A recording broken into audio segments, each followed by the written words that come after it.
trabalhava que eu era diferente, mas assim, não a ponto de eu achar até então, acho que até os 10 anos. Aí depois dos 10 anos, realmente, eu comecei a achar algumas coisas bem estranhas. Mas eu achava que podia ser algo normal, assim, esperado. Até porque na época também teve um fator da questão da minha fala. Então, eu tive uma dificuldade na fala também naquela época. Então, eu trocava letra, eu falava errado. Realmente, hoje está bem melhor. Então, eu sempre tive aí um acompanhamento com a fono, né? Com o psicólogo foi em alguns momentos bem pontuais, bem específicos. Então, nunca chegou a avaliar essa questão. Com 10 anos, 12 anos, aí, começou a ter algumas coisas aí diferentes. Me chamavam muita atenção, tinha alguns erros, assim, básicos que até então não aconteceria assim, de uma forma recorrente. Aí é que está outra questão, né? Letícia, não presta atenção.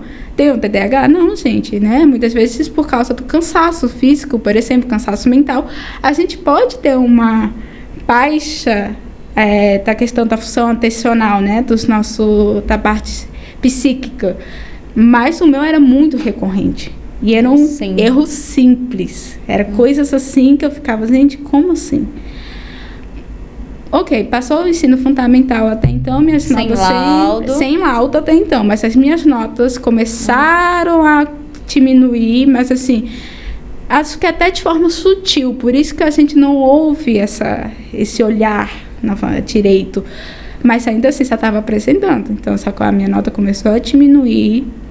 É engraçado que parece que passa um filme na nossa cabeça. E aí eu entrei no ensino médio. Quando eu entrei no ensino médio, eu fui para uma escola bem tensa mesmo, né? Era uma das escolas bastante comum aqui no DF. E era muito conteúdo.